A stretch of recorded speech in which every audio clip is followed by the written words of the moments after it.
Bom, e hoje eu queria compartilhar sobre essa tradição que tem sido a orientação básica, né, de nosso trabalho no Labri, de nossa compreensão sobre temas bem importantes hoje no país, no Brasil, né? A tradição kuyperiana tem servido, né, como a crítica que o Guilherme tem feito, tem sido utilizada amplamente aí sobre a revolução afetiva, né, e todo esse entendimento para a área da política, das humanas e também para a área das ciências da natureza. A tradição que vem de Abraham Kuyper tem lançado luz sobre muitos tópicos que são fundamentais para esse diálogo, para essa integração. Bom, para colocar um pouco a discussão em contexto, eu queria localizar de que existe uma necessidade para que nós tenhamos um diálogo mais frutífero, uma integração mais frutífera entre fé e ciência, de que há uma necessidade fundamental para toda essa proposta, que seria nós não somente discutirmos teorias ou projetos de investigação empírica no campo da ciência, e de que não é somente necessário você construir uma teologia que tente integrar, que tente incluir a ciência no fazer da comunidade cristã. Que nós precisamos também, o que foi falado aqui com o Paulo na palestra anterior, de uma forma muito estratégica para a área da tecnologia, que nós precisamos saber a relação da filosofia com todo esse contexto. Porque o que nós observamos de fundamental nesse diálogo entre fé e ciência é de que a fé não é somente fé, desnuda de seus pressupostos e que tem interferências filosóficas. E a ciência também nunca é somente ciência. Nós percebemos que grande parte do conflito está subjacente justamente nesse pressuposto básico que cientistas das áreas empíricas de investigação, que eles assumem já certos posicionamentos filosóficos pré-teóricos, que vêm muitas vezes da situação da vida, né, da própria esfera da existência humana, e de que esses pressupostos filosóficos direcionam em larga medida os empreendimentos científicos, as pesquisas, né, todos os tipos de ênfase nesse campo. Portanto, é muito importante a gente ter uma tradição de reflexão sobre as relações entre esses campos fundamentais. Eu não me esqueço uma oportunidade dos 250 anos de Charles Darwin. Eu e Guilherme fomos a um congresso em São Paulo e havia muitos cientistas ali, e a gente percebeu muito a falta desse elemento.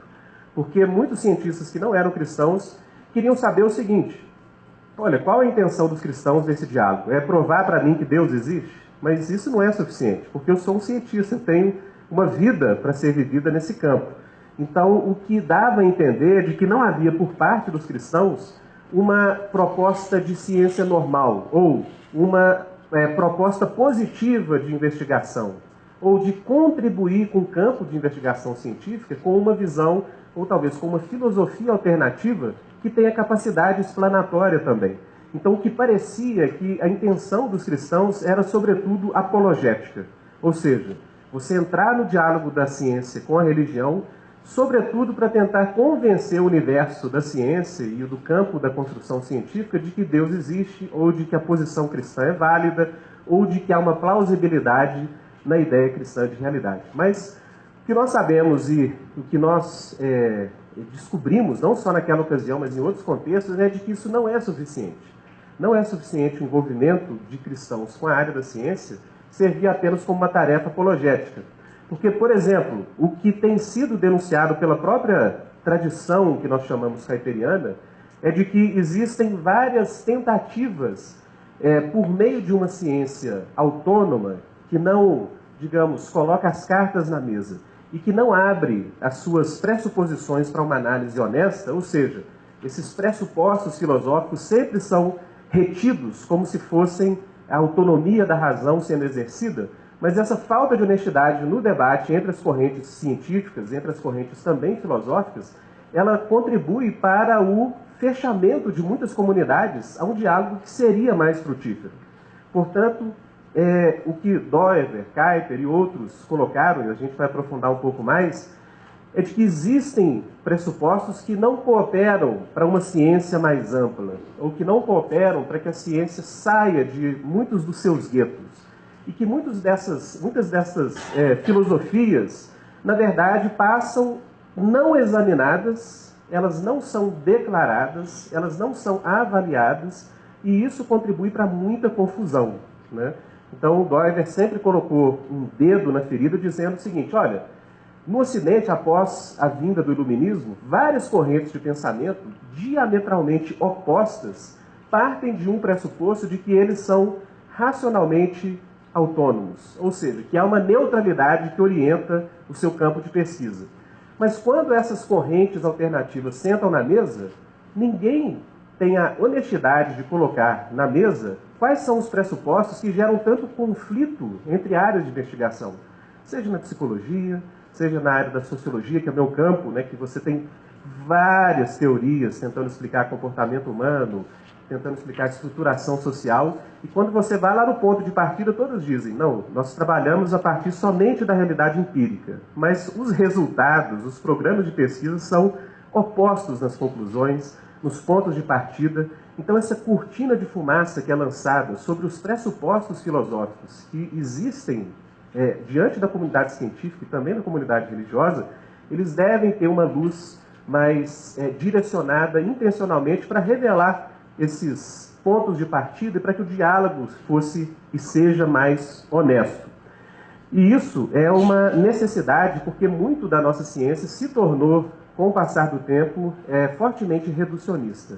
Ou seja, todo o campo científico, até por uma disputa de poder epistemológico, até de poder institucional, isso tem a ver com as instituições de produção científica, elas acabam dando a seu campo de pesquisa uma amplitude maior do que ele tem na realidade para explicar certos fenômenos, né? Então nós vemos esses ismos em vários campos, e esses ismos reduzem de muitas formas a dignidade humana, a imagem de Deus no homem, e até a nossa compreensão de sociedade, como a gente se relaciona na sociedade. O Guilherme ontem falou de um tipo de reducionismo que é talvez, né, o maior desafio no campo das humanas, que é o historicismo.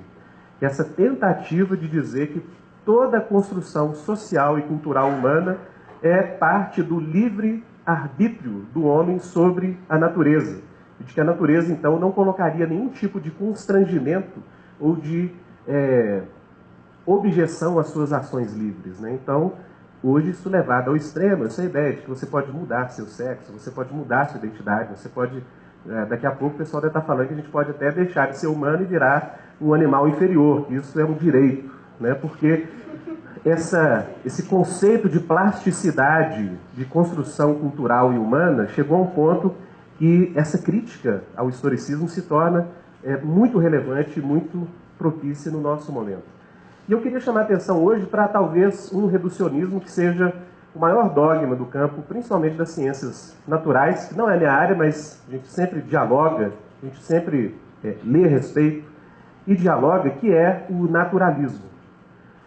Então, o naturalismo ele tem sido, principalmente pelos cristãos, denunciado como o ponto de partida real de muitos cientistas das ciências da natureza e que excluem a possibilidade de Deus ou a possibilidade de uma filosofia que inclua outros elementos a não ser aqueles que são testados empiricamente, que tem a ver com a dimensão física da realidade. E hoje o naturalismo domina grande parte das instituições de pesquisa científica, das instituições que estudam de forma empírica a realidade. Então, uma citação do David Papineau, que é um filósofo britânico, ele tem esse artigo aqui na Stanford Encyclopedia of Philosophy, e é muito interessante que ele diz, né, algo que é muito real hoje no universo da ciência. Para bem ou para mal, o naturalismo é amplamente visto como um termo positivo nos círculos filosóficos.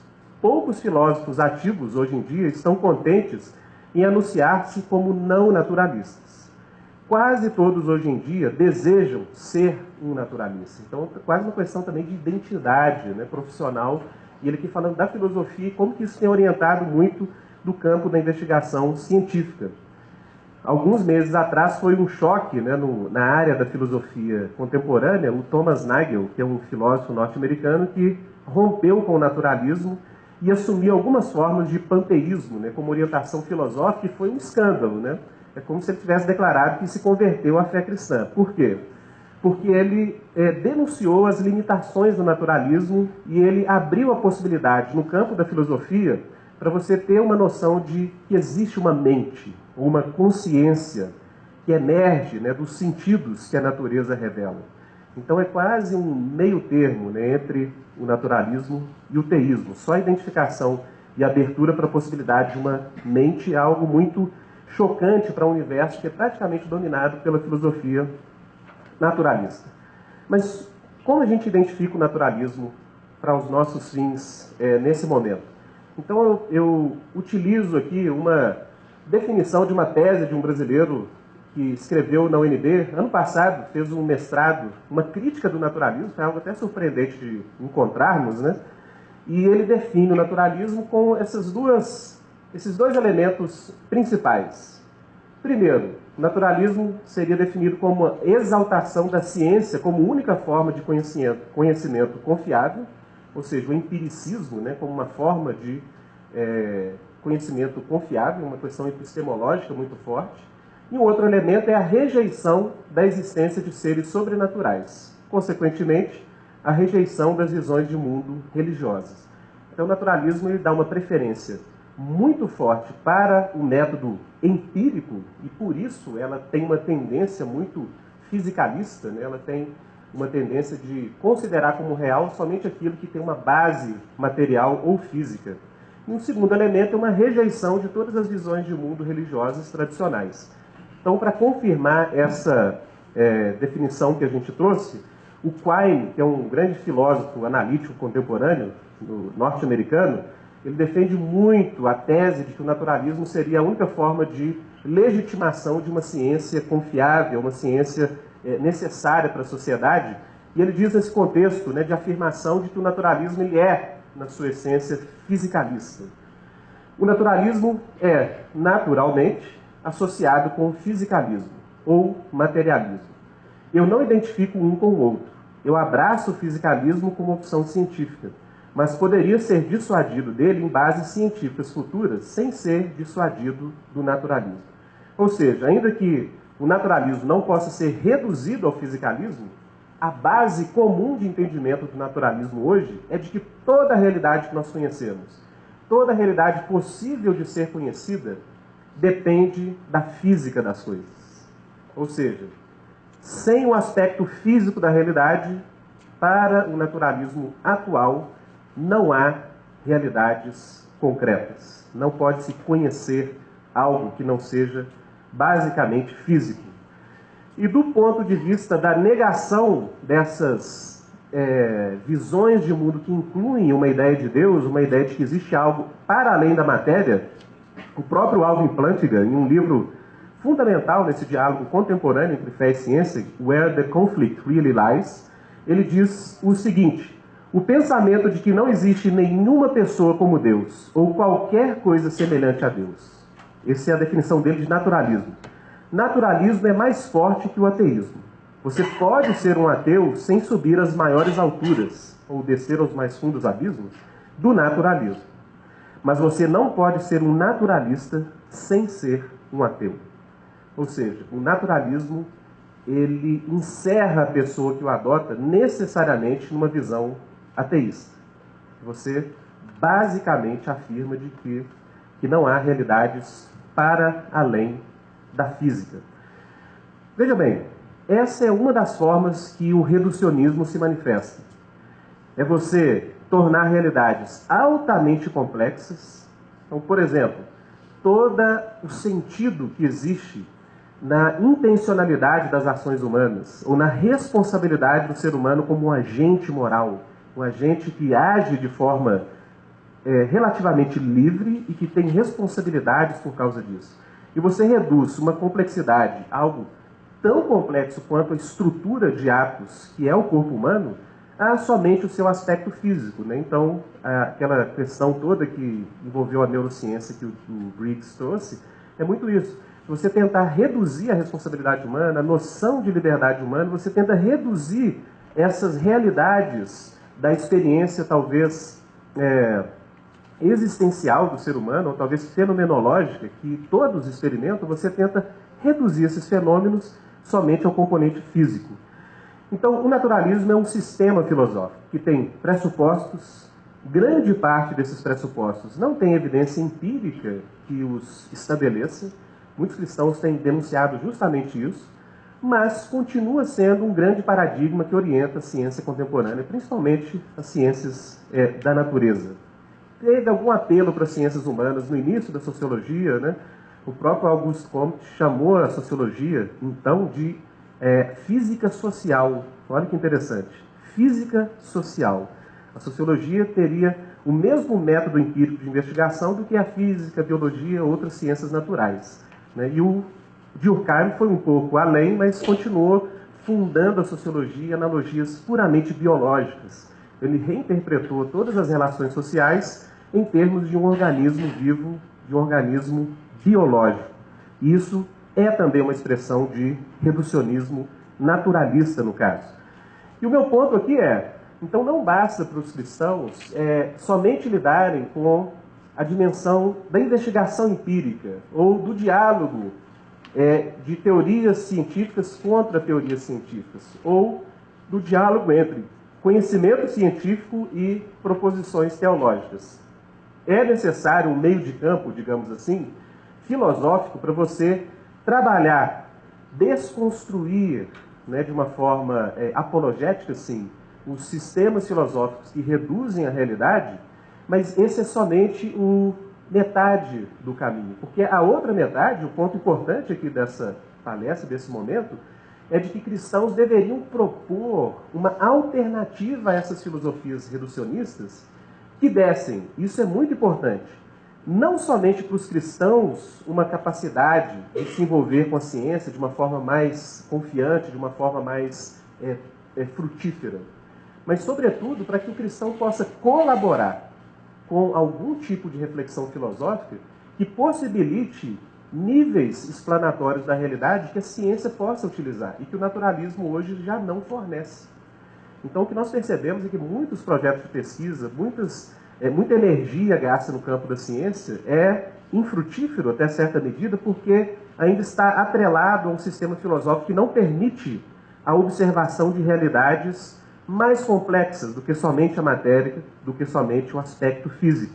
Então é nesse contexto que eu coloco aqui 4 observações que nós podemos fazer em relação à necessidade de uma filosofia cristã, uma tradição de reflexão cristã sobre essas relações. Claro, aqui no contexto vou apresentar a tradição cartesiana como uma opção da comunidade cristã para superar esse tipo de desafio contemporâneo. Então, o primeiro ponto muito importante: a filosofia, um sistema filosófico é necessário para nós delimitarmos conjuntos distintos de propriedades que definem uma área específica da ciência das demais áreas.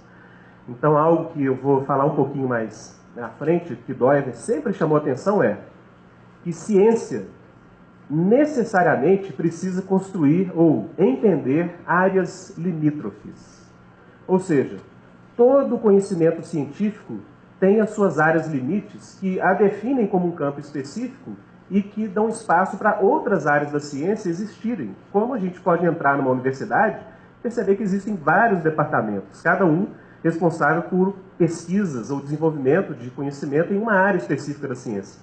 E é inescapável essa realidade de que, para você definir uma área da ciência, você necessariamente vai ter que ter uma concepção dos relacionamentos com as outras áreas. Ainda que você não assuma isso, toda a definição de um campo científico é construído por analogias, por conceitos que carregam analogias, que necessariamente se referem a outros campos da ciência que não são aquele que talvez você trabalhe. E essa inevitabilidade das analogias para a construção de conceitos que definem campos de investigação procede de um conhecimento filosófico.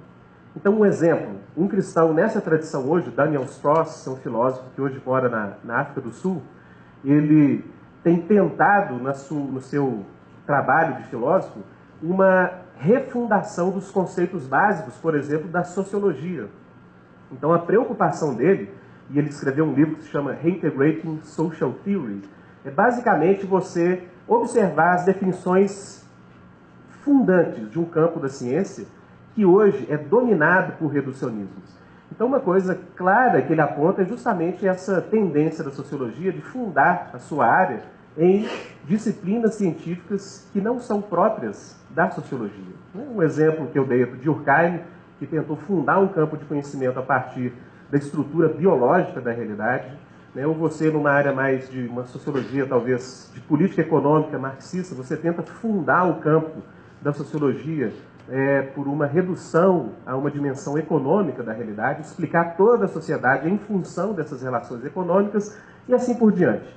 Ou seja, é necessário um sistema total de interrelacionamento da realidade ou de um insight sobre a estrutura de coerência e unidade da realidade para que você possa delimitar os campos da ciência de uma forma mais didática, de uma forma mais respeitosa com outros campos e mais frutífera em termos de pesquisa, para você não causar reducionismos e antinomias que a ciência sempre acaba se colocando.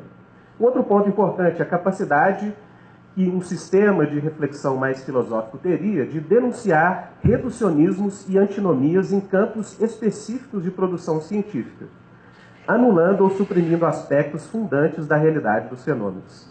Ou seja, uma crítica do reducionismo é fundamental para um diálogo frutífero e uma proposição da comunidade cristã em relação às ciências.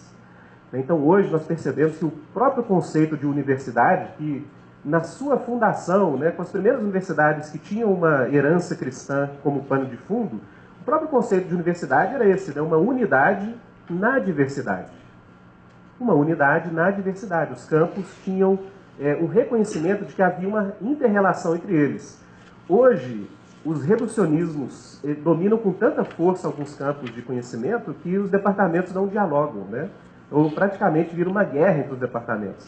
Então, aqui na Federal, a gente costuma falar, o pessoal dos SECs, das Ciências Exatas da Federal, olha para a Fafiche e o pessoal acha que todo mundo lá vive viajando, Mas, gente, o pessoal está fazendo curso de miçanga, O pessoal da Humanas, eles espalharam, teve um meme na internet muito interessante, que era uma turma de Humanas, o pessoal descalço, com sandália de hippie, umas 100 pessoas na sala, sem cadeira, toda pichada, e o meme dizia assim, só exatas salva essa turma. Ou seja, há quase que um deboche das outras áreas, E o pessoal da Humanas, por sua vez, pode olhar para o pessoal das exatas e falar, olha, que ilusão do pessoal. Eles acham que estão lidando com realidades concretas de números, de equações, mas todas essas coisas são socialmente construídas. Ou seja, o poder está com a Humanas. É a Humanas que entende a formação das teorias no seu contexto social. Então, essa fissura muito grande, isso foi refletido em poder institucional, em dificuldade de diálogo. Todas as propostas de disciplinas transversais que é tido hoje, como algo muito necessário, sempre caem nessas agendas específicas que limitam muito uma construção de um conhecimento total, de um conhecimento diverso da realidade, e não somente hiperespecializado como nós temos hoje. Outros dois pontos, uma dificuldade de entendimento da relação entre as ciências chamadas da natureza e as ciências relacionadas à formação cultural, ou humanidades. Guilherme tratou disso na primeira palestra dele, de que existe uma dificuldade imensa de você relacionar qual é a capacidade de conhecimento real do campo das humanas em relação a todo o avanço que as ciências naturais trouxeram nos últimos séculos, em termos de produção empírica, de capacidade de verificação. Ou seja, quando você entra num avião para fazer uma viagem, ainda que você não confie no pessoal das exatas, você, na verdade, está colocando a sua vida nas mãos dos cálculos que eles fizeram, Então, é algo muito real na nossa experiência do mundo, mas que muitas vezes existe uma dificuldade imensa de você compreender a relação entre as duas. Então, como eu disse, principalmente para humanas hoje, a ideia do historicismo gerou quase que uma incapacidade de você construir teorias que podem ser empiricamente refutadas ou verificadas nas realidades que ela tenta explicar e assim por diante. Então, essa fissura entre cultura e natureza. natureza sendo esse espaço de recepção do arbítrio livre desse humano sem restrições, acabou por trazer muitas dificuldades para uma compreensão de relação desses dois campos fundamentais do conhecimento. E o último ponto, que é parecido com o primeiro, é de que nós precisamos de filosofia para delimitar de forma mais rigorosa os conceitos que estão por trás desses domínios, e aqui não somente das ciências especiais, mas eu chamo a atenção desses domínios, principalmente para a comunidade cristã, entre teologia, ciência empírica e filosofia.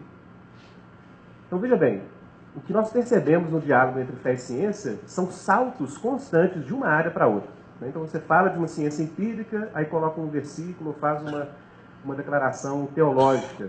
Mas, olha, até que ponto essas áreas se relacionam? Né? Qual seria uma forma sábia de entender teologia? Né? A teologia seria considerada a rainha das ciências ainda? Ou deveria ter uma certa limitação nos seus alcances enquanto instituição, enquanto uma realidade na sociedade?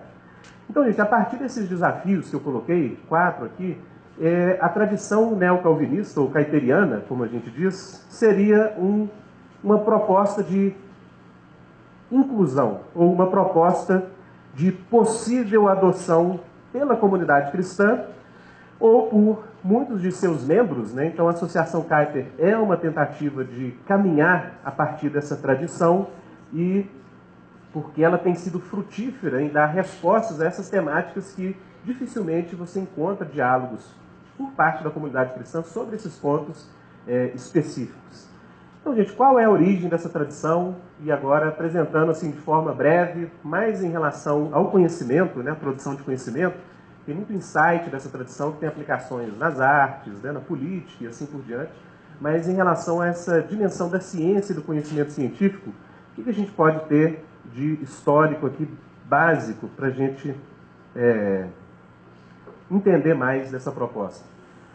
Bom, gente, em termos dos personagens principais dessa tradição, eu creio que muitos aqui já estão assim, com certa intimidade com algumas partes, alguns nomes, mas a gente pode dizer que essa tradição reformacional, tá, gente? São 3 nomes aí que a gente usa assim, sempre para elas, né? Reformacional, neocalvinista, kuyperiana. Sempre que a gente está dando uma palestra no contexto que tem muito arminiano, a gente usa kuyperiano. Quando a gente está falando da igreja presbiteriana, a gente usa neocalvinista. E quando são os mais tradicionais presbiterianos, é reformacional. A ideia da reforma vem muito forte. Né?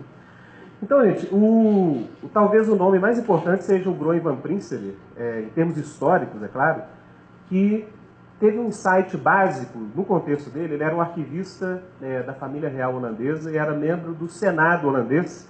E cristão, ele teve alguma influência do movimento de avivamento que veio da Inglaterra. Né? Então, uma relação histórica interessante aqui. E ele teve algum contato com o pensamento de Burke, Edmund Burke, né? Que é talvez o pai do conservadorismo. Mas é muito interessante dizer que, apesar de haver um contato entre os dois, a forma que os holandeses criticaram o movimento revolucionário e as proposições vindas do movimento revolucionário foi bem distinta do conservadorismo inglês e, posteriormente, norte-americano. Isso é uma coisa que a gente tem que deixar muito claro, para não achar que o movimento kuyperiano é uma expressão do conservadorismo. De forma nenhuma. Né? O Kuyper, Doivre, tem muitas críticas ao conservadorismo enquanto movimento e tradição de reflexão. Então, o Van Prinsterer basicamente descobriu, por seus estudos e pesquisas históricas na Holanda, de que todo o movimento revolucionário francês havia lançado uma grande cortina de fumaça na consciência e autoconsciência do povo holandês sobre o seu próprio passado. Ele percebeu que a era de ouro da Holanda, né, o período que a Holanda mais floresceu em termos de prosperidade econômica, nas artes, na teologia, no século XVI, XVII, você tem aquela explosão, um paizinho, que você pode percorrer em 5 horas durante o dia, praticamente dominou o mundo, né, século XVI para o XVII. Foi uma grande descoberta, porque foi o primeiro país que radicalmente saiu do Império Católico Romano, né, de então, que a Espanha tinha como poder temporal de suporte, Mas o Van Prinsterer descobriu isso, que havia uma desconstrução em andamento na Holanda quanto aos valores que a fé havia trazido para o país e como que aqueles valores eram positivos. E ele trabalhou muito para tentar trazer essa herança de uma forma articulada em um movimento que acabou sendo conhecido como o Reveillon, né? Como se fosse um reavivamento holandês, que não é no sentido pentecostal que a gente entende hoje, né? Mas era uma renovação cultural profunda dos cristãos na Holanda. Então o Van Prinsterer conduziu esse processo, escreveu um livro muito importante chamado Incredulidade e Revolução, onde ele defende a tese básica de que por trás do processo revolucionário está a incredulidade, né, e a ingratidão e a falta de reconhecimento das coisas que Deus já faz em determinado contexto. E o Kuyper, então, encontrou Van Prinsterer e progrediu a partir dos insights de Van Prinsterer. Então, o Van Prinsterer era mais acadêmico, político, discernia alguns princípios, mas Kuyper foi o grande implementador desse programa, né? Então, Kuyper, ele teve uma conversão tardia, depois de ser afetado pelo pensamento iluminista na faculdade de teologia. Kuyper foi pastorear uma igreja no interior da Holanda, porque a igreja era controlada pelo Estado, e a igreja enviou o Kuyper, mesmo sem acreditar nos dogmas cristãos, e o povo da comunidade começou a orar pela conversão do pastor, que é muito comum. É muito comum na Europa, mas no Brasil a gente está precisando fazer um pouco isso mais, né? Também alguns pastores precisando de conversão.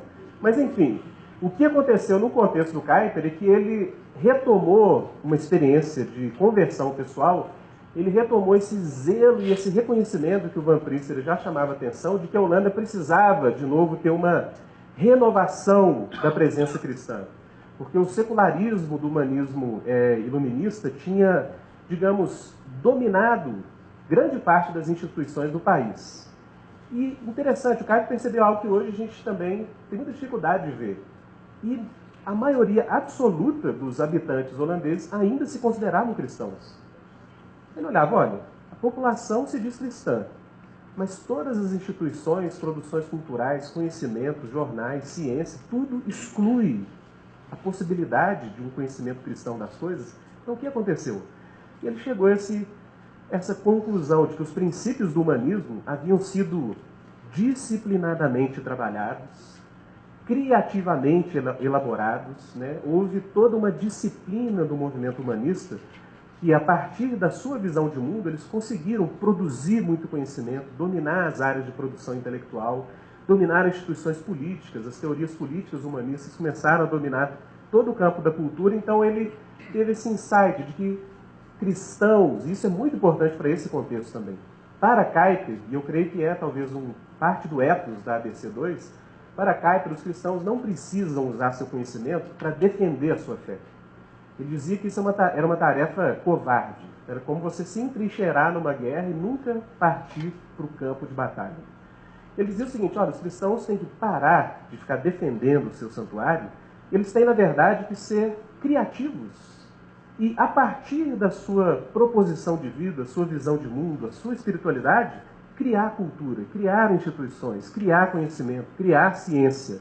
Ser tão fiel e criativo quanto os humanistas têm sido. Porque, de fato, enquanto eles faziam vários tipos de produção científica, pega uma área da psicologia, por exemplo, enquanto Freud pesquisava, analisava, escrevia artigos, defendia, fazia testes empíricos, então os cristãos não estavam fazendo algo à altura nesses níveis de produção de conhecimento e cultura, e por isso a igreja foi perdendo toda a sua capacidade de produção cultural. Então Kuyper criou, dentre outras coisas, um partido político, que é o Partido Antirrevolucionário. Ele criou, preocupado muito com essa questão da referência de leitura da realidade, ele editou 2 jornais, um voltado para a área mais intelectual e de elite do país, e um com viés mais popular, que durante 40 anos foram os jornais mais lidos na Holanda.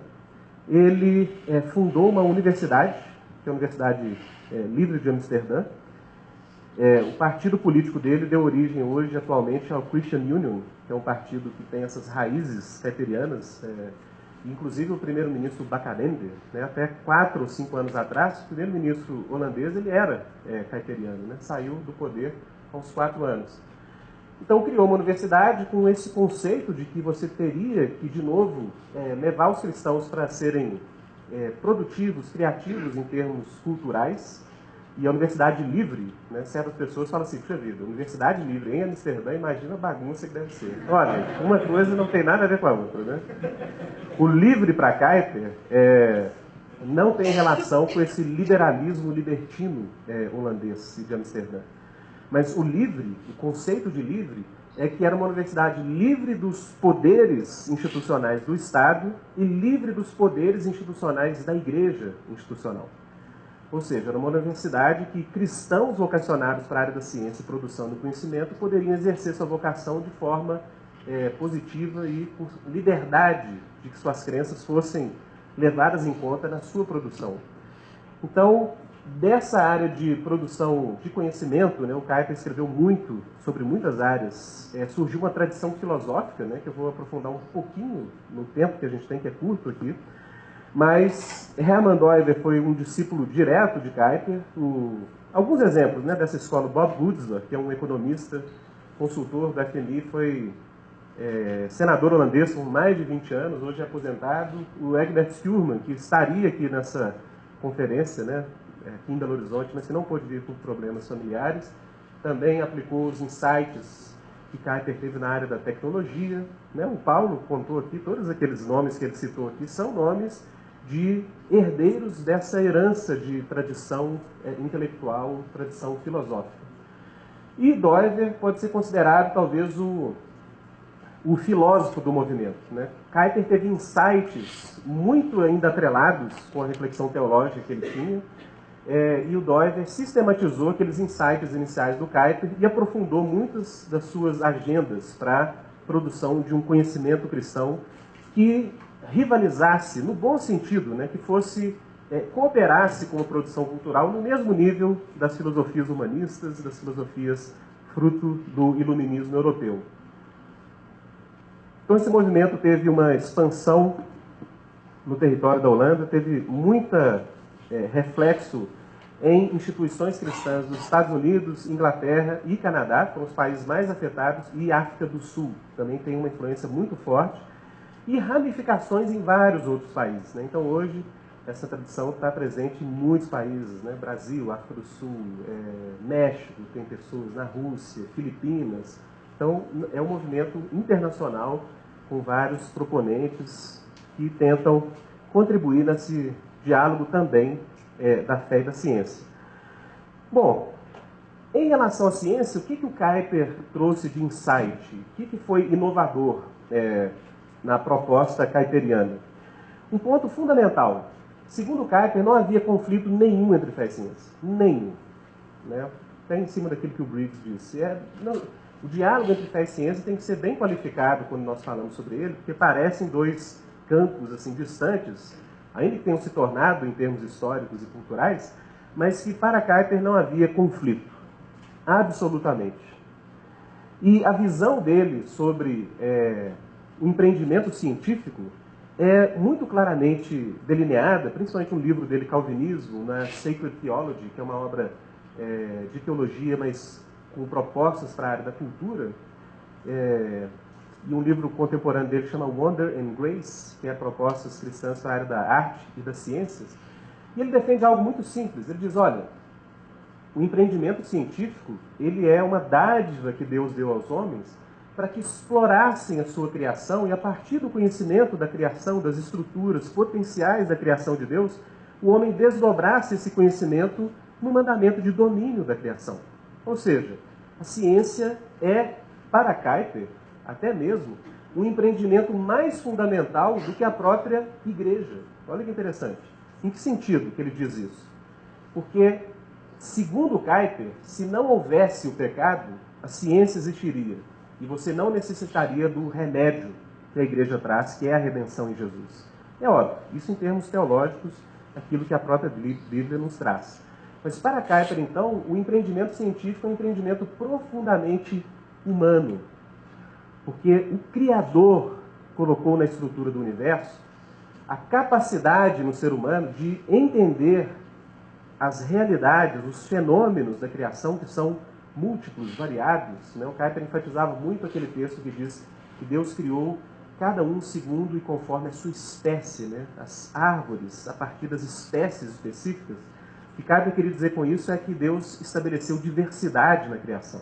E essa diversidade é muito rica. O homem ainda está longe de conhecer tudo aquilo que o Criador semeou e colocou na sua criação para que nós pudéssemos descobrir. Portanto, qualquer empreendimento científico, como foi feita a pergunta ontem aqui, qualquer conhecimento que produz benefícios para a humanidade é obra da graça comum divina, é a mão do Criador possibilitando os homens de conhecer a criação e a partir daí criar mecanismos, tecnologias para beneficiar a vida humana. Então, segundo Kuyper, ciência é um domínio próprio, distinto do domínio institucional da igreja, distinto do domínio das artes ou de outros domínios, e que é fundamentalmente humano. E que os cristãos deveriam participar se eles creem que realmente foi o Deus que nós cremos que criou todo o universo. E esse insight de Kuyper, que é da própria teologia cristã, mas que ficou um pouco perdido depois da expansão iluminista e o humanismo avançando em vários campos, os cristãos se tornaram retraídos na sua relação com esses campos. Ele, na inauguração da Universidade Livre de Amsterdã, fez uma afirmação que hoje é talvez a frase mais conhecida de Kuyper, mas a gente não presta atenção na primeira metade dessa frase, que é muito importante. Então vejam, era a inauguração de uma universidade importante hoje na Holanda, é uma das maiores ainda da Holanda, apesar de que ela não é mais tão cristã no sentido kuyperiano, apesar de que seu fruto continua, claro, beneficiando todo o país. Mas ele começa a frase sobre o senhorio de Cristo dizendo sobre a atitude mental dos cristãos. Olha que interessante. Então ele diz, né, nesse contexto da palestra de inauguração da Universidade Livre: nenhum único espaço de nosso mundo mental pode ser hermeticamente selado em relação ao restante. Ou seja, o cristão não pode ser duas pessoas. Ele não pode ser esquizofrênico em termos de suas crenças sobre a realidade. Ele não pode operar na vida a partir de dois princípios orientadores. Ele tem que ser um só. Ele tem que ser inteiro, né? E relacionado a essa dimensão de ciência, de conhecimento, né, de mentalidade, então ele afirma: e não há um único centímetro quadrado em todos os domínios da existência humana sobre o qual Cristo, Senhor de tudo, não clame, é meu. Então essa é uma conclusão que Kuyper tira das Escrituras, que é algo básico, né? Essa ideia de que Deus é soberano, de que Ele é o Senhor sobre todas as coisas, de que todas as coisas foram criadas para Ele, nele e por Ele, de que todo joelho se dobrará e toda língua confessará que Ele é o Senhor. Então é nesse sentido que Kuyper diz que o senhorio de Cristo sobre a sua criação, ele vai ter de ser reconhecido mais cedo ou mais tarde. Isso é uma realidade inevitável. Só Deus, na sua soberania, sabe qual vai ser o período em que todo o universo finalmente reconhecerá a glória do Criador soberano de todas as coisas. Mas o importante para Kuyper era não somente os outros que vão reconhecer, mas a questão é como a igreja que se diz filha, serva desse Senhor, como que ela pode se furtar a relacionar com a criação de Deus de uma forma frutífera, de uma forma criativa, de uma forma dialógica, ousada. Como que cristãos que dizem crer no Deus soberano sobre todas as coisas podem se furtar a ter como, na ciência, algo que é fundamental na vida humana e para a fé, e também para a vida do cristão, da comunidade cristã. Então esse conceito do senhorio de Cristo sobre todas as áreas da vida, que o Schaeffer empregou de forma muito forte no Labri, orienta muito do insight de Kuyper. Em relação à fé e à ciência, Kuyper teve um insight, e ele é muito original pelo período em que ele teve isso, porque virada do século XIX para o XX, você tem nos Estados Unidos o endurecimento do evangelicalismo norte-americano no movimento fundamentalista. E uma das características do fundamentalismo foi uma resistência muito grande à compreensão científica, ao envolvimento com ciência. Então veja bem, Kuyper disse isso em 1880.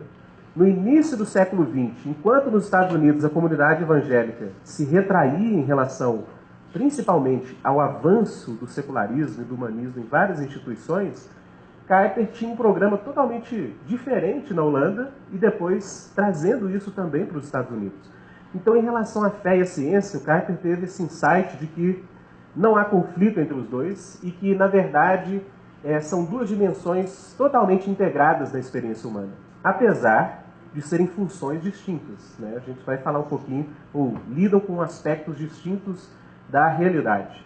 Mas essa frase de Kuyper do Sacred Theology, do calvinismo é muito importante nesse contexto. Então veja bem, ele diz: eu não reconheço um conflito entre fé e ciência. Toda ciência, em um certo grau, começa pela fé. E de modo contrário, uma fé que não conduz à ciência é uma fé enganosa ou uma superstição, e não uma fé genuína. Então ele continua: toda ciência pressupõe a fé no self, né, ou que nós temos uma autoconsciência, um sujeito interno, e que isso é parte da fé, nós compreendemos essa realidade. Em nossa autoconsciência, a ciência pressupõe fé no trabalho apurado de nossos sentidos, ou seja, que as informações que nós colhemos empiricamente são confiáveis e possibilitadoras da formulação de leis, de proposições científicas. Pressupõe fé na correção das leis do pensamento, ou seja, a lógica, né, como lei fundamental do pensamento, é a estrutura básica para a construção de teorias científicas, de conhecimento científico, para o teste de teorias. Pressupõe fé em algo universal por trás dos fenômenos especiais, ou seja, se você encontra regularidade no cosmos, a noção de que aquelas regularidades vão se manifestar em outras áreas geográficas ou fora do contexto que você está inserido, requer fé, requer confiança. Não existe evidência empírica ou racional nenhuma de que esses fenômenos vão se repetir da mesma forma amanhã ou no segundo próximo a nós. Então o cara está dizendo isso, a fé, a ciência é carregada de pressupostos, de axiomas, que são aceitos pela fé, que são aceitos pela confiança, não são realidades empiricamente verificáveis, né, ou racionalmente comprovadas para que elas sejam aceitas. Pressupõe fé na vida, né, o próprio Briggs disse que a vida ainda continua sendo um mistério, você explicar, né, ou a origem, ou o que determina a vida nos seres. E, especialmente, pressupõe fé nos princípios a partir dos quais nós procedemos. O que significa que todos estes axiomas indispensáveis, necessários em uma produção científica produtiva, não chegam até nós por provas, mas eles são estabelecidos em nosso juízo por nossa concepção interna e assim dados à nossa consciência. Ou seja, isso para a virada do século XX, enquanto você tem todo o movimento de retração de relacionamento com a ciência, você tem uma visão tão rica de como essas coisas estão interrelacionadas a partir da visão de Abraham Kuyper, é algo muito rico e que a gente tem que não somente conhecer, mas entender mais dessa história. Então, se para Kuyper não existe conflito algum entre fé e ciência, os dois se interrelacionam, há uma relação interna muito forte. Pascal já havia dito isso antes, né? Que grande parte das nossas intuições para começar o empreendimento científico são recebidas pelo coração. Por isso, em oposição a Descartes, que diria penso, logo existo, né? O Pascal tem uma frase que o coração tem razões que a própria razão desconhece. Né? Muita gente usa isso como um poeminha, até para, né, na área afetiva, você ter um olhar diferenciado da garota. Mas, gente, o que Pascal queria dizer com isso é algo profundamente importante para a ciência, né? De que as intuições primárias para você fazer a ciência são recebidas não pelo intelecto ou pela razão, não são concebidas racionalmente. São intuições que, segundo ele, viriam do coração. Você não consegue explicar. São, né, os primeiros princípios que os gregos já intuíram, né, que não havia como embasá-los racionalmente. Eles são recebidos como dádiva, digamos assim, né? Uma atitude de confiança mesmo. Então, se não há conflito, por que uma universidade livre? Né? Por que o cristão atuar de uma forma distinta? Aí é um ponto muito importante, talvez polêmico da teoria kuiperiana, mas que a gente vê muita ressonância na realidade. Se para Kuyper o conflito não é entre fé e ciência, onde reside o conflito? Ora, para ele, o conflito reside de qual orientação religiosa e filosófica que está conduzindo o programa científico. Quais pressupostos, qual proposta de vida e orientação básica das comunidades humanas estão edificando o edifício da ciência? E, nesse sentido, Kuyper via um conflito. Ou seja, visões de mundo, orientações filosóficas como o naturalismo, como o historicismo, visões profundas da nossa identidade no cosmos, que Kuyper chamaria de uma visão religiosa. É ali que reside o conflito. É quando essas pressuposições que orientam os resultados da ciência, elas chegam na mesa, como eu disse de exemplo, uma área como a psicologia, e várias teorias são colocadas na mesa e nenhuma entra em acordo com seus princípios básicos, com seus resultados empíricos. Por quê? Porque existem princípios orientadores da prática científica que são pré-científicos. E nesse sentido, segundo Kuyper e Doyle também, são orientações básicas do coração humano, que produzem tipos de ciência que são distintas. Há campos de diálogo entre elas? Sim, vários. Né? A gente não propõe ou ver nisso um reconhecimento de uma guerra cultural, não é isso. Mas há um reconhecimento de que existem, sim, programas que representam atitudes religiosas fundamentais distintas. E, geralmente, o conflito que nós vemos entre fé e ciência é não somente ciência e empiria, mas, principalmente, orientação religiosa, que geralmente constrói e consolida-se numa filosofia específica de realidade. Então, uma citação sobre Kuyper que diz isso, está na obra dele, essa sim, Sacred Theology, ele diz: nós falamos enfaticamente em dois tipos de pessoas. E aqui ele está colocando a comunidade cristã numa antítese com o resto da humanidade. Ele está seguindo aqui a linha básica de Agostinho, né, de duas cidades, uma de Deus e uma dos homens. Ambos são humanos, mas internamente são distintos um do outro. E, consequentemente, sentem um conteúdo distinto emergindo de sua consciência. Assim, eles encaram o cosmos de diferentes perspectivas e são impelidos por diferentes impulsos. E o fato de que há dois tipos de pessoas ocasiona a necessidade do fato de que há dois tipos de vida e de consciência de vida, e de dois tipos de ciência. Então aqui Kuyper, assim, num sentido bem amplo, ele vai reconhecer de que se há algum conflito, é um conflito entre crenças distintas. E que todos, principalmente para os cristãos, isso é muito importante, e de que todos partem de certas crenças. Não há necessariamente um cientista que tem mais legitimidade na sua ciência, no ponto de partida, do que aquele que é cristão. Não existe o crente e o não crente. Na visão e tradição kuyperiana, todos são crentes. A questão é que os pressupostos das crenças de alguns são A e B, e os pressupostos das crenças de outros são C e D, são distintos. Mas o que a ciência não pode fazer é ocultar de que existe uma intencionalidade que parte dessa visão total da realidade. E por isso ele viu uma necessidade de cristãos terem algum espaço de instituições distintas, até para você poder ter mais liberdade para que as suas crenças operem de forma mais livre na sua produção científica.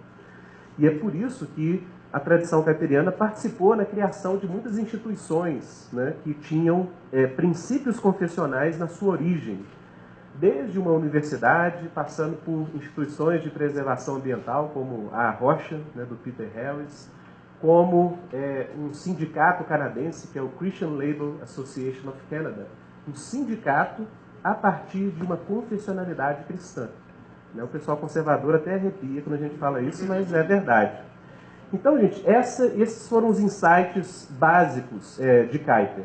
E, para a gente fechar, uma introdução básica a Doyle, que é talvez o discípulo mais importante de articulação dos princípios de Kuyper para a área da filosofia. Então, o Doyle, ele viveu durante o século XX, né? É importante a gente saber um pouquinho as datas, assim. O Kuyper morreu em 1920. O Doyle, ele não chegou a conhecer Kuyper pessoalmente, mas ele foi, digamos, convencido de que os princípios kuyperianos eram muito importantes principalmente um insight de Kuyper de que o centro do ser humano não está localizado na razão, como os gregos e muito da teologia cristã colocam, mas que sim está localizado no coração. Ou seja, uma nova antropologia deveria emergir, porque a partir daí você começa a distinguir por que princípios orientadores básicos, eles não aparecem nas teorias, mas se você for um passo atrás, você percebe que aquilo conduz à orientação básica de um cientista, de um político e assim por diante. Ou seja, a razão sempre opera a partir de pressupostos mais últimos, né? Ou mais profundos, que seriam crenças básicas do coração humano. Então existe uma certa relativização do poder da racionalidade, né? E aqui eu acho que aquela frase de Lutero, apesar de ser bem chocante, né? Ele chamava a razão de prostituta, mas é porque há um sentido no que Lutero diz, que é o seguinte, é que a razão sempre opera e vai tentar embasar com seus argumentos as crenças que a precedem. Por isso, a razão ela sempre vai trabalhar a partir de crenças mais profundas. Então, quando você conversar com alguém que não é cristão, você vai dar 30 argumentos para ele, ele vai dar 32 argumentos a favor da incredulidade. Argumentos. Racionalidade operando a partir de crenças mais básicas, que seriam orientações do coração. Isso é uma coisa importante que tem implicações para a ciência. Doivre, então, foi muito convencido disso. Ele mesmo tentou fazer produção jurídica a partir do neocantianismo, né, que era dominante nas universidades europeias, no momento, e ele percebeu uma extrema dificuldade, principalmente nos conceitos analógicos. Ele passou a reconhecer que muitas teorias jurídicas embasavam a sua fundamentação em analogias muito precipitadas. Ele percebeu, olha, existe uma concepção errônea da realidade para gerar esse tipo de norma jurídica. E a partir desses insights, ele teve, digamos, uma conversão kuyperiana, né? E ele passou por esse momento de abandonar as teorias secularistas de então para tentar uma reforma desses campos. Gente, é uma citação grande, mas vale a pena acompanhar, porque é quase que essa confissão de Doivre de que seria impossível você se envolver com a ciência no campo dele, né? No campo jurídico, então, sem você reconhecer essa orientação básica do coração nessa antropologia cristã. Então ele diz, isso aqui por volta de 1930, tá? Não, antes, né? 1920, eu creio que foi na década de 20. Na década de 30 ele escreveu a grande obra dele, que é a New Critique. Isso aqui está na introdução da New Critique. Então ele diz, a grande virada em meu pensamento foi marcada pela descoberta da raiz religiosa do próprio pensamento, quando também uma nova luz foi lançada sobre a derrocada de todas as tentativas, incluindo a minha própria, de estabelecer uma síntese interna entre a fé cristã e uma filosofia que é radicada na fé na autossuficiência da razão humana. Eu vim a compreender o significado central do coração, proclamado raiz moral da existência humana.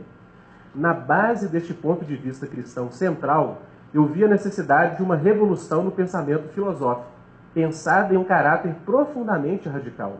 Em confronto com a raiz religiosa da criação, nada menos está em questão do que como relacionar todo o cosmo temporal, tanto nos seus assim chamados aspectos naturais, como nos espirituais, a este ponto de referência. Ou seja, uma visão religiosa, ela é responsável basicamente por relacionar o todo com as partes. As relações que você encontra na realidade, elas são sintetizadas num terreno do coração humano que seria esse centro religioso, e que é muito bíblico, né? A ideia bíblica de que você se converte quando no seu coração você recebe o Espírito, né? Ou de que Deus colocou a eternidade no coração do homem, ou de que do coração procedem as fontes da vida, ou Jesus dizendo para os fariseus que nada que procede de fora pode contaminar o homem, mas o que contamina é o que procede do coração, porque é dali que vem as fontes da vida. Então essa antropologia de coração não como sentimento, mas como orientação religiosa básica, ele confrontou Doivre a esse ponto. E ele continua. Em contraste com essa concepção bíblica fundamental de qual significância é uma assim chamada de que significância é uma assim chamada revolução copernicana, que meramente faz os aspectos naturais da realidade temporal relativos a uma abstração teórica, tal como o sujeito transcendental de Kant? Então, para Doyle, o que Kant fez basicamente na sua filosofia, que é extremamente influente? Ele identificou o centro do ser humano, que seria o coração que transcende a temporalidade, com um dos aspectos da realidade, que seria o polo lógico da realidade. Então, o eu lógico de Kant é um reducionismo. Ele construiu um sujeito teórico a partir da teoria, e aí você distorce muitas dimensões da realidade, até o ponto que o Kant, para ele, você não tem uma concepção clara que existe uma realidade externa a você. Você só tem categorias racionais que você aplica a ela. Mas isso gera uma antropologia bem diferente da cristã e uma concepção de ciência diferente. De um ponto de vista cristão, a totalidade da atitude filosófica do pensamento que proclama a autossuficiência deste se torna inaceitável, pois subtrai o pensamento humano da revelação divina em Cristo Jesus. Ou seja, há uma orientação distinta da comunidade cristã que está fundada em Cristo, das orientações que, por não reconhecer o Criador, tem uma tendência de localizar o sentido da realidade, ou a origem da realidade e da diversidade em um dos aspectos da própria criação. Então, o que Kant teria feito é basicamente isso, é uma reconstrução do sujeito racional lógico. Então, o ser humano se torna um polo lógico. Os gregos teriam ido por um caminho semelhante. Você reduziu o ser humano a uma concepção do conceito filosófico, né? Então, você constrói uma antropologia e uma cosmologia a partir daquilo. Então você tem o mundo das ideias, esse mundo é uma cópia, né? Platão chega ao ponto de, no livro A República, dizer que os artistas tinham que ser expulsos da cidade. Por quê?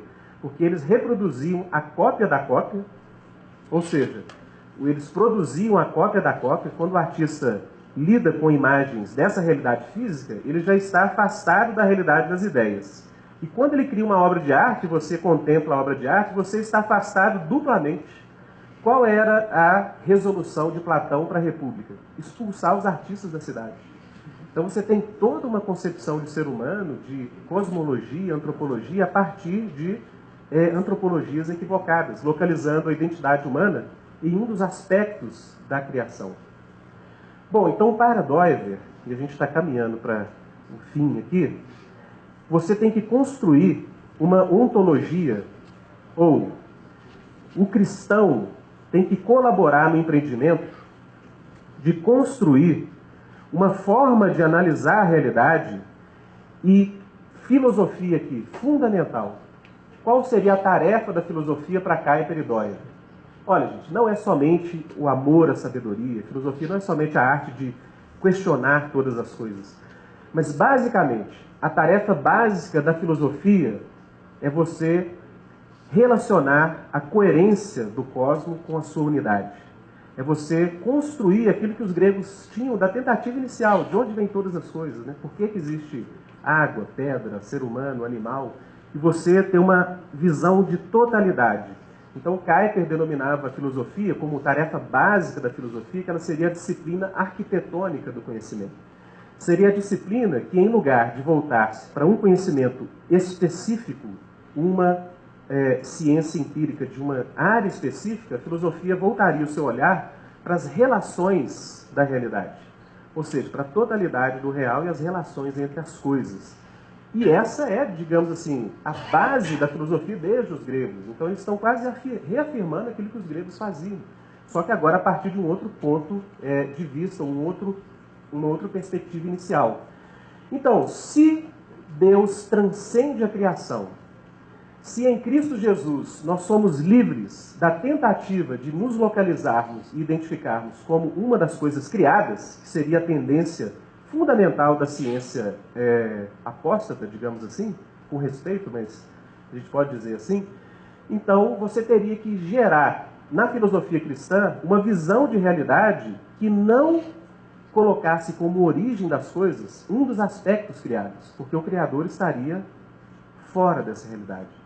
Então todo o cosmos se torna relativo entre si. Não há nada na criação de Deus que possa assumir uma posição hierárquica superior. Você não pode pegar o pensamento analítico, como os gregos fizeram, e colocá-los como origem da realidade.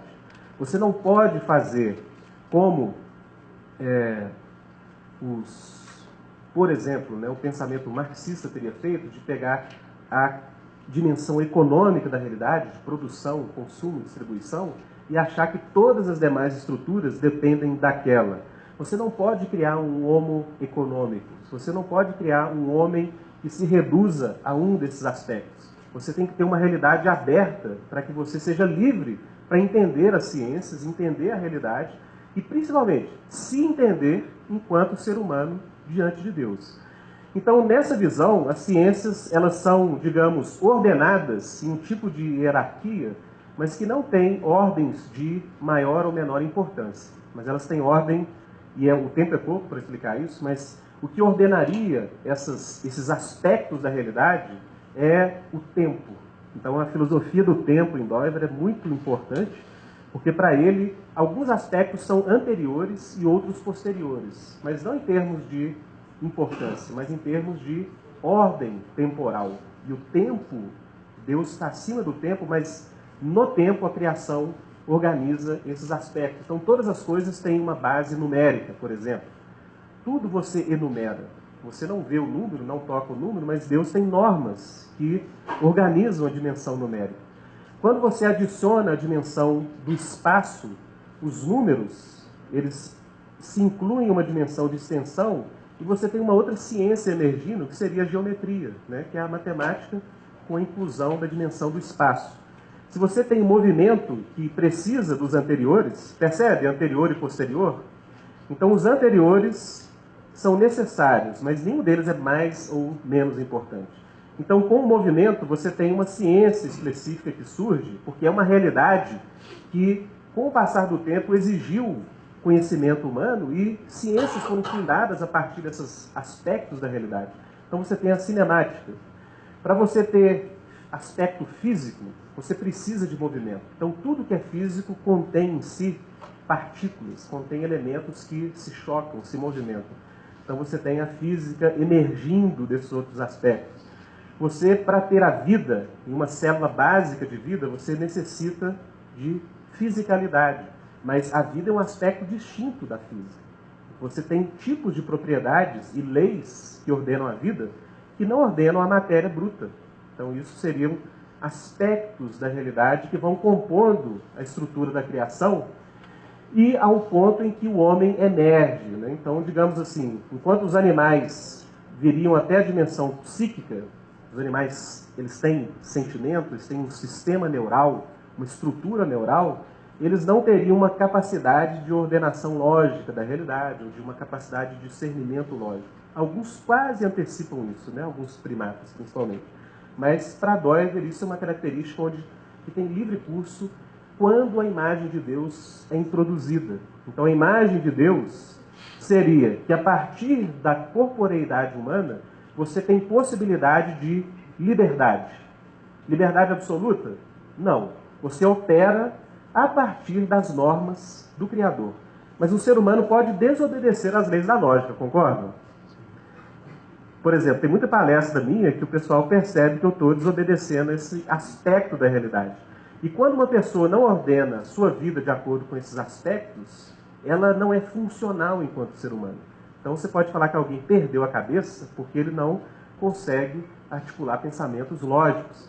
E assim por diante. O que é importante aqui, gente, é você reconhecer que, a partir dessa filosofia cristã, você tem uma capacidade de relacionar os campos do conhecimento, claro, no campo da teoria, mas principalmente relacionar-se com a criação, sem a tentação de levantar ídolos, que seria uma tendência básica do coração apóstata.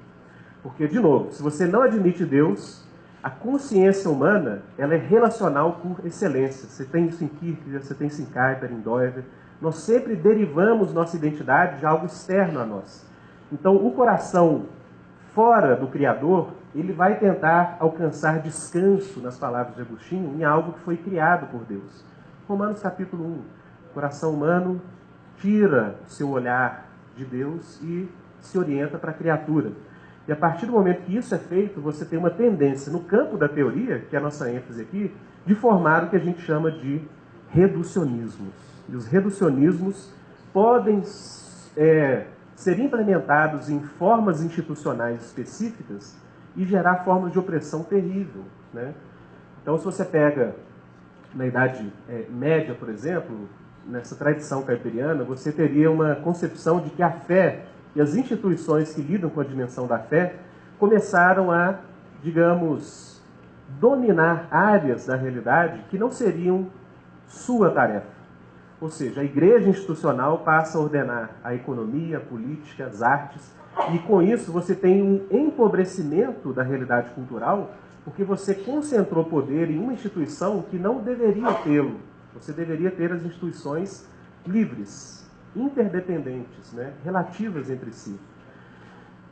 Então, gente, esse é um potencial dessa filosofia, dessa tradição que a gente coloca, que é uma ontologia. Você pode falar aqui, mas isso não volta para a metafísica, isso não é algo perigoso? Olha, uma concepção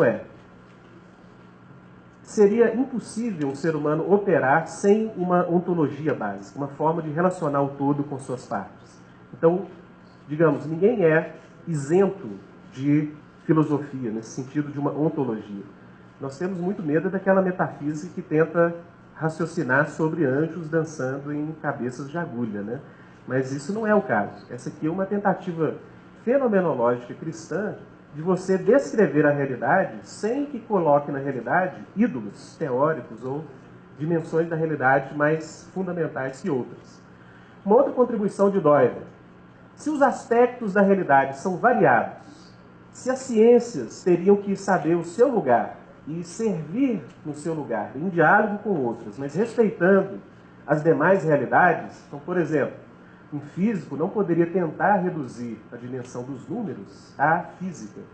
Ou seja, é reconhecer que existem tipos de ordenação da realidade que são distintos e devem ser respeitados enquanto tal.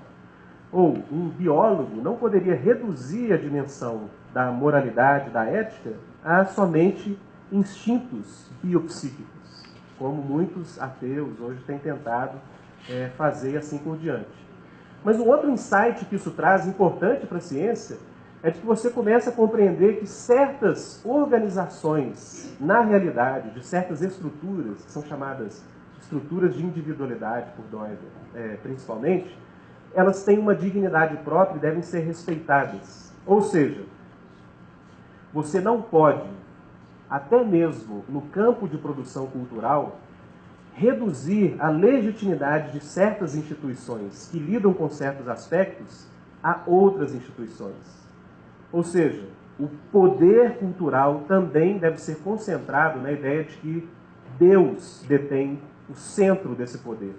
Por isso, os seres humanos teriam serviços distintos no campo da cultura, sem deixar que uma instituição tivesse um poder excessivo sobre as outras. Aí volta o conceito, universidade livre, né, de uma igreja livre do Estado, que o Kuyper lutou também na Holanda, para que ela tenha o seu princípio interno respeitado.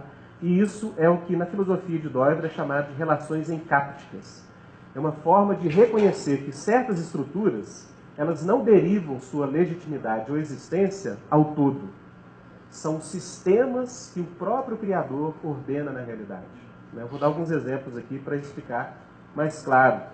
Então, por exemplo, em termos de produção cultural, isso daria um insight muito forte para um cristão saber discernir, por exemplo, que apesar de algumas instituições terem um início histórico, elas não são fruto do livre-arbítrio humano. Algumas instituições se consolidam na história porque elas passam a tocar e representar, em termos positivos, na vida social, aspectos reais que a criação tem. Então, por exemplo, se você antes tinha toda a dimensão da estética reduzida à dimensão religiosa, então pensa numa tribo indígena, quando geralmente a expressão estética ela está encapsulada, no sentido negativo, no culto religioso. Com a produção cultural, esses aspectos que a realidade tem, e que o ser humano faz parte deles também, começam a ser, digamos, descobertos como irredutíveis. Ou seja, a estética teria um campo de expressão próprio na cultura e não deveria ser somente submetida à instituição que lida com a fé, com a confiança última daquelas sociedades. Ou seja, se nós temos que cultivar a criação do Senhor, seria positivo você diferenciar, você abrir essa dimensão estética e dar para ela formas institucionais próprias. Então você tem galerias de arte, centros de formação estética, você começa a usar a arte com um fim próprio. Isso pode ser utilizado para entendimento da igreja, por exemplo. Então você tem funções que qualificam a instituição e elas não derivam a sua legitimidade do Estado. Então, por exemplo, a partir dessa tradição, você teria uma crítica muito forte a tentativas do Estado de controlar a fé ou a crença das pessoas, porque são estruturas institucionais distintas, encaticamente distintas. Claro, gente, para ter um entendimento maior disso, a gente teria que aprofundar muito na filosofia do Doyle, mas não dá aqui. Mas o que isso pode fazer é, principalmente para a área da humanas, principalmente, mas também para as ciências naturais, você teria delimitação de campos de pesquisa com muito mais respeito pela diversidade dos tipos de instituição. Por exemplo, a sociologia hoje trata a igreja como uma forma de coesão social. O único olhar da sociologia para a igreja é isso, se ela gera coesão social ou não. Olha, num tipo de filosofia dessa, você nunca poderia reduzir a função da igreja, que é a expressão comunitária de uma confiança última, ou de uma mesquita, ou de uma sinagoga, a somente um elemento social de coesão. Você está violando princípios institucionais caros. Em relação à família, a mesma coisa. A família teria uma origem biológica, né? Nós nascemos no contexto biológico familiar, e teria uma qualificação ética, de moral. Então você não poderia violar essa natureza interna da instituição por meio de ditames estatais, como a gente tem visto hoje.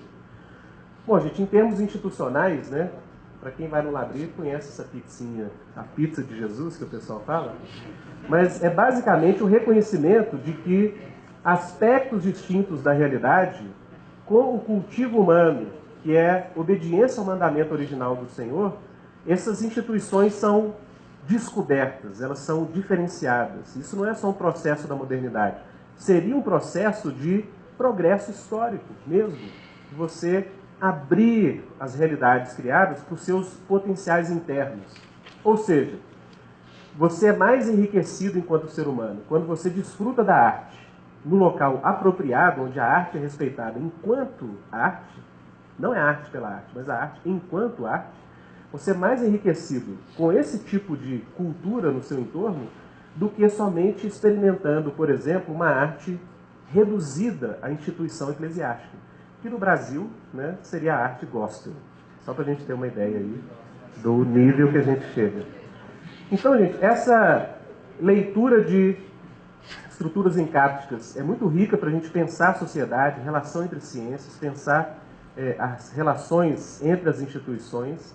E o último ponto que eu queria colocar é de que essa tradição nos leva a uma condição frutífera de localizar poderes, digamos assim, espirituais que orientam reflexões filosóficas, né? O que o Doyle ou o Kuyper chamariam, né? O Kuyper chamaria de esse centro religioso apóstata, mas o Kuyper deu nomes, em termos de análise histórica, de que haveriam tipos de compreensão básica da realidade que dirigiriam programas imensos na área da ciência, que é o ponto aqui. Então, por exemplo, toda a modernidade, o Guilherme citou ontem, seria uma expressão, grande parte da produção de conhecimento, de um dualismo que é chamado de natureza-liberdade.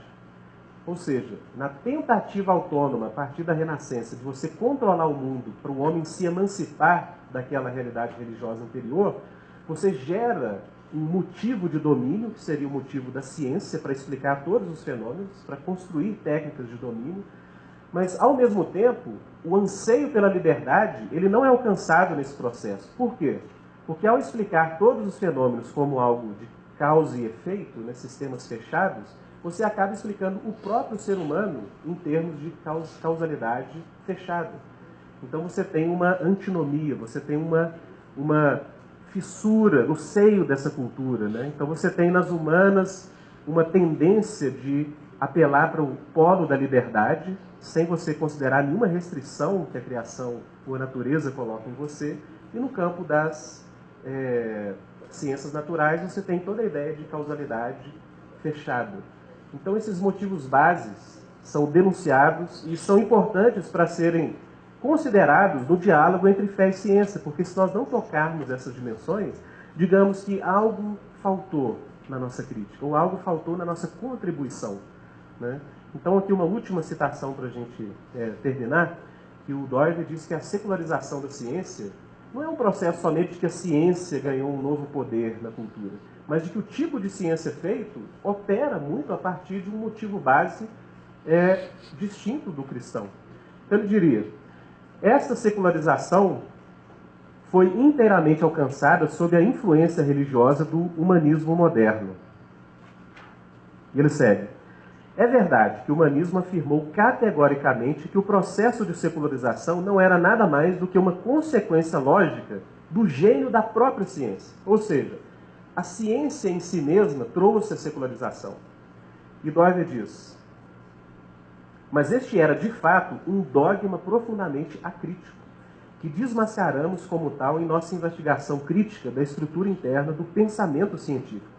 Nunca existiu uma ciência que não fosse fundada em pressuposições de caráter religioso. Nem nunca existirá.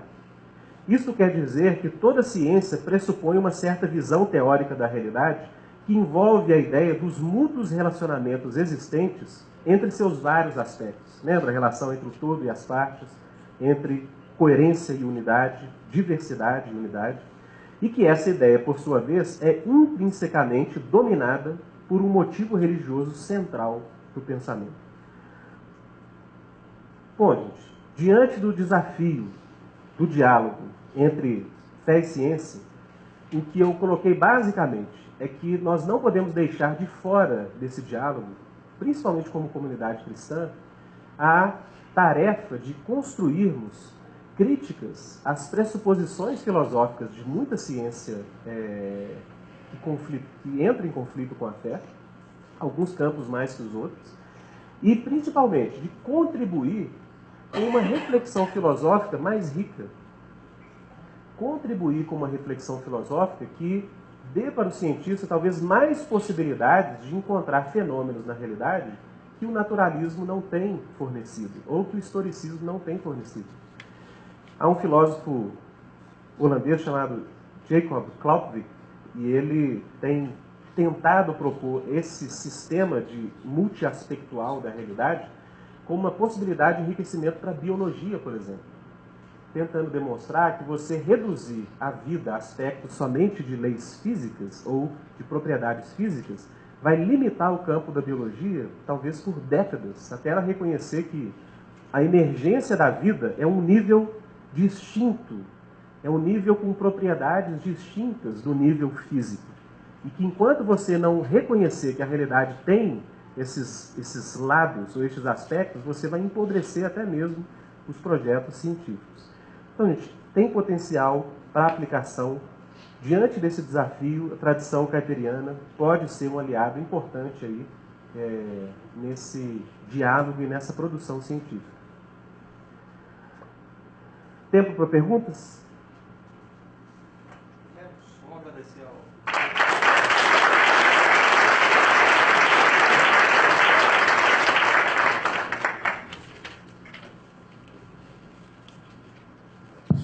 Vamos fazer uma perguntinha só, daqui a pouco, tem bastante. Daqui a pouco a gente volta para a mesa de discussão, então guardem elas aí, tá bom?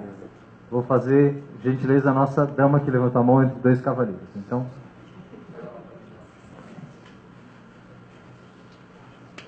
Obrigado pela honra. Não sei se eu mereço ela, mas vai fazer. A minha pergunta é a seguinte. Doyeweerd, Kuyper, Prinserer foram holandeses.